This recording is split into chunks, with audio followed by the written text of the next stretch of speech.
Good evening, students. Welcome to my YouTube channel. So, students, we were doing chapter 1 history class 9th French Revolution.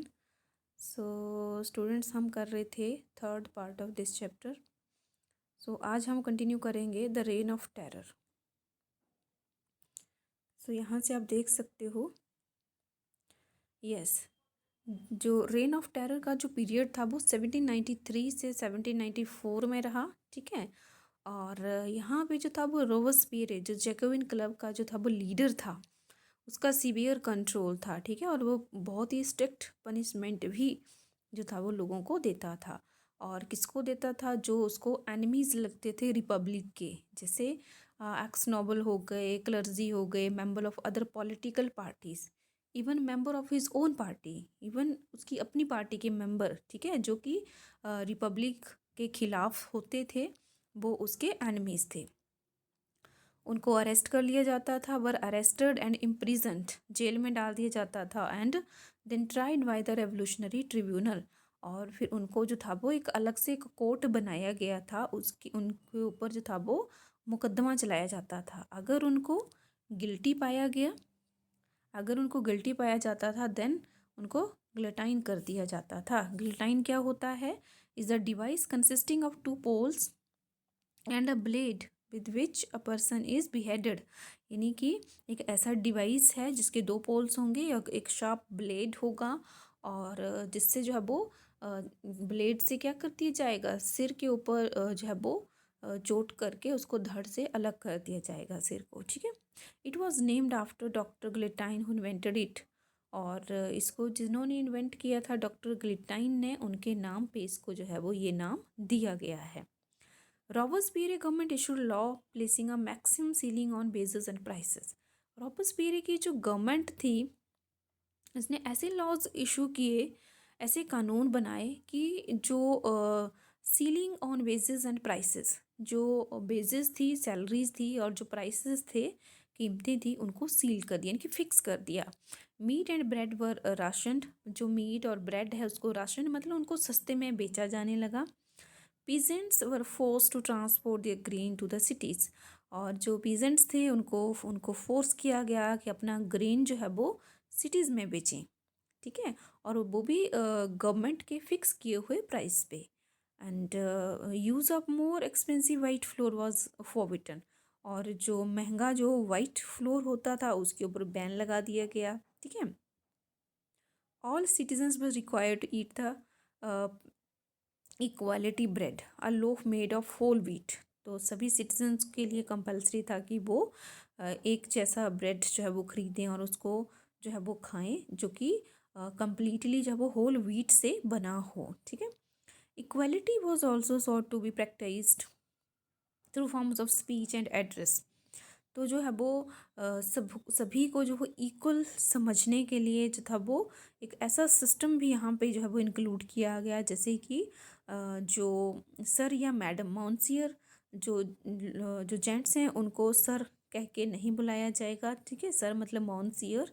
और madam को madam कह के नहीं बुलाया जाएगा. सबको इक्वल समझने के लिए, सभी मैन एंड वीमेन को इक्वल समझने के लिए जो है वो उनको क्या कह के पुकारा जाएगा? ओनली सिटीजन्स, कि हम फ्रांस के सिटीजन्स हैं. ठीक है. कोई सर या मैडम जो है वो नहीं कहेगा. चर्चेस वर शट डाउन. चर्चेस जो थे वो उनको बंद कर दिया गया. एंड बिल्डिंग्स, और चर्चेस की जो बिल्डिंग्स थी उनको बैरक्स यानी कि प्रिजन में या फिर गवर्नमेंट ऑफिसर्स में कन्वर्ट कर दिया गया.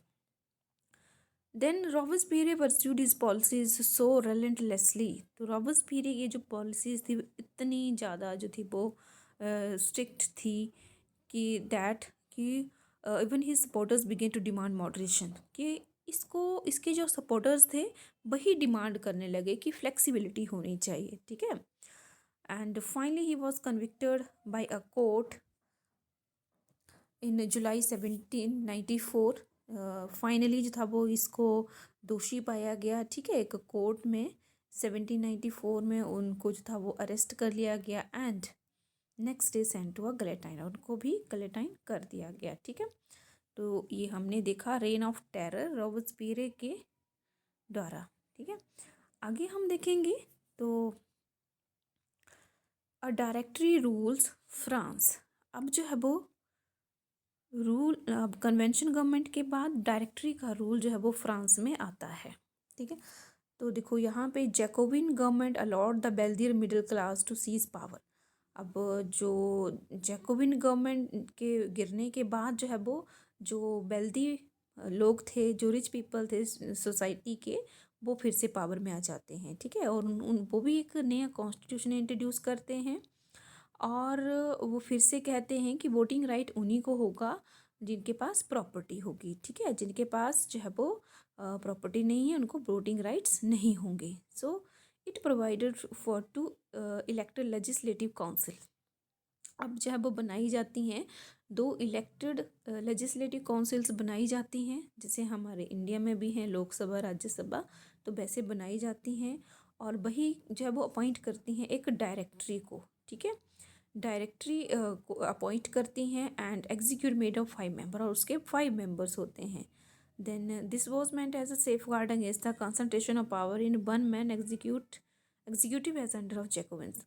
इसका मेन मतलब ये था कि जो पावर है किसी एक पर्सन के हाथों में ना रह के जो है वो डिस्ट्रीब्यूट हो। ठीक है, तो 5 मेंबर्स जो हैं वो इलेक्ट किए जाते हैं, and then directors often clash with the legislative.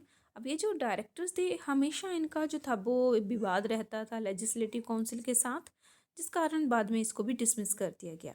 अब डिसमिस करने के बाद पॉलिटिकल जो है वो इंस्टेबिलिटी जो है वो देखने को मिली। ठीक है, जब वो डायरेक्टरी जो है वो अच्छे से रूल नहीं कर पा रही थी फ्रांस को, उसी का फ़ायदा उठाया नेपोलियन बोनापार्टे ने। ठीक है, वो जो कि मिलिट्री डिक्टेटर जो था वो बनकर सामने आया, यानी कि मिलिट्री ने अब कंट्रोल कर लिया। उसका मेन लीडर था नेपोलियन बोनापार्टे। ठीक है, सो देखो आगे हम देखेंगे through all the changes in the form of government. देखो फ्रांस में जो है वो गवर्नमेंट की जो फॉर्म है वो चेंज होती रही, पहले national assembly, convention, then directory. ठीक है, तो ये सब कुछ जब वो बार बार जब वो फॉर्म ऑफ गवर्नमेंट जो है वो चेंज हो रही है, लेकिन the idea of freedom and equality before law, fraternity remain inspiring. लेकिन फिर भी फ्रांस में ये जो आइडियाज़ जो थे वो डेवलप हो गए थे फ्रीडम के, इक्वालिटी के, फ्रेटर्निटी के, वो आज भी हमें इंस्पायर करते हैं, और जिसके कारण जो था वो इंस्पिरेशन मिली, पॉलिटिकल मूवमेंट हुई फ्रांस में भी और रेस्ट ऑफ यूरोप में during the following century.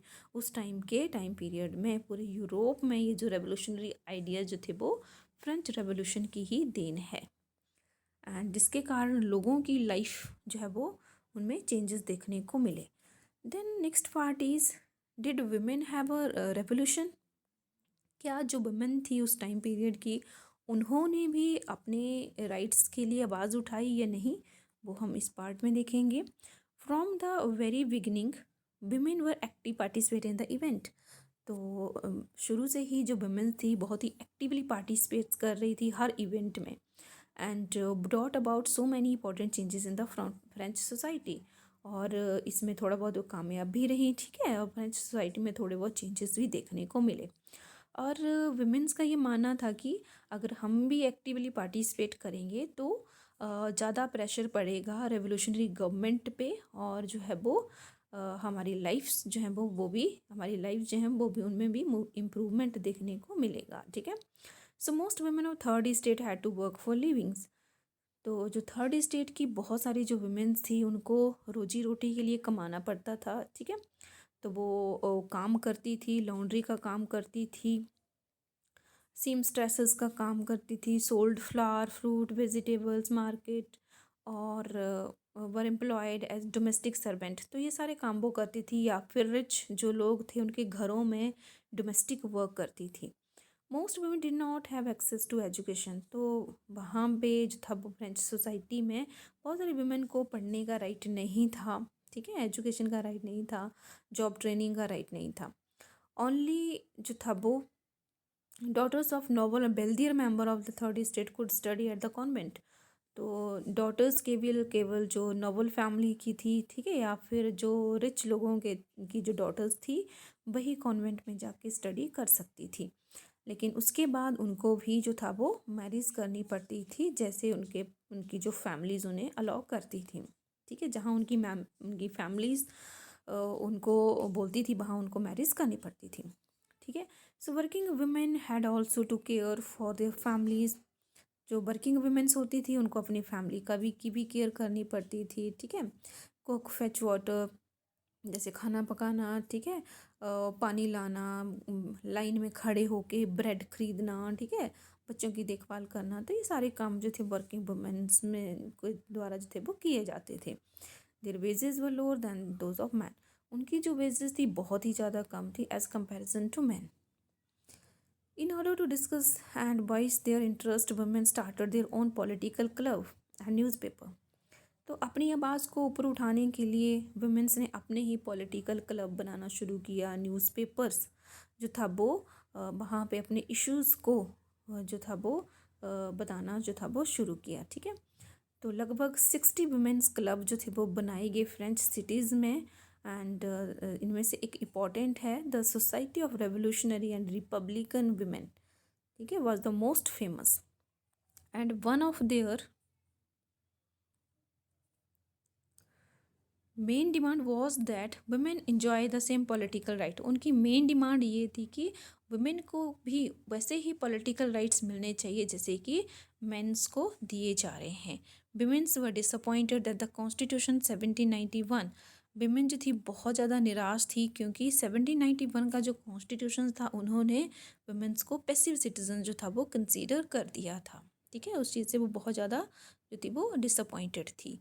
Then लगातार डिमांड कर रही थी राइट टू वोट के लिए। ठीक है, to be elected to assembly and hold political office, क्योंकि उनको भी जो है वो असेंबली जो इलेक्ट की जाती है वहाँ पे वोटिंग राइट्स मिलें। ठीक है, पॉलिटिकल ऑफिसेस जो है वो मतलब पॉलिटिकल जो एक्टिविटीज़ उनमें पार्टिसिपेट करने का मौका मिले। ठीक है, एंड उनका ये मानना था वुमेन्स का कि interest to be represented a new government. अगर वो जो है वो खुद पॉलिटिकल जो है वो इशू एक्टिविटीज़ में पार्टिसिपेट करेंगी तभी वो अपने जो इंटरेस्ट हैं उनको आगे गवर्नमेंट तक रख सकती हैं। Then the early years the revolutionary government did introduce laws that help improve the lives of women.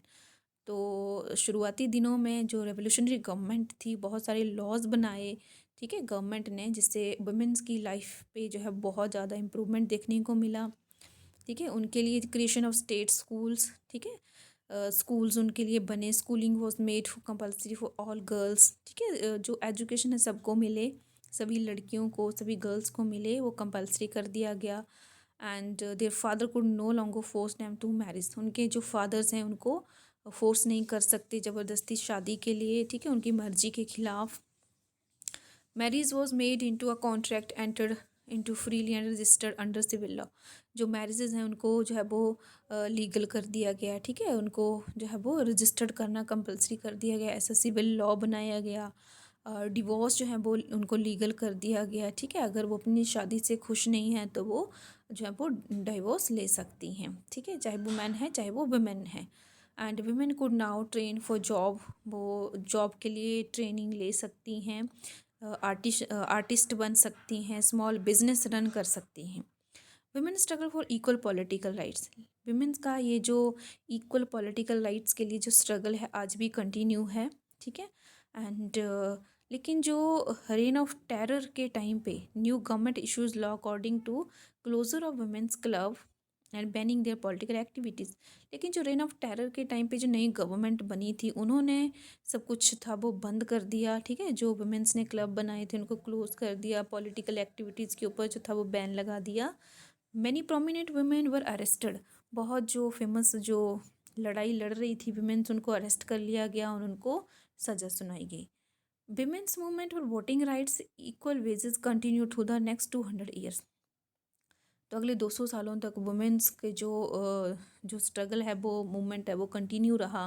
ठीक है, वोटिंग राइट्स के लिए, इक्वल वेजेस के लिए। ठीक है, वर्ल्ड की बहुत सारी कंट्रीज़ में the fight for the vote was carried out through an international suffrage. तो इंटरनेशनल सफरेज मतलब वोटिंग राइट जो है वो इंटरनेशनल लेवल पे जो है वो जो वोटिंग राइट्स के लिए जो फाइट है वो कंटिन्यू रही।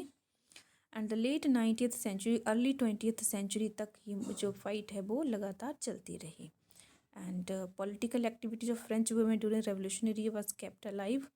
तो जो पॉलिटिकल एक्टिविटी जो फ्रेंच वुमेन्स के टाइम पे देखने को मिली उसने सभी वुमेन्स को बहुत ज़्यादा इंस्पायर किया. एंड 1947 में फ्रांस की जो वुमेन्स थी उनको वोटिंग राइट्स फाइनली मिल गए. So that's all. Thank you so much.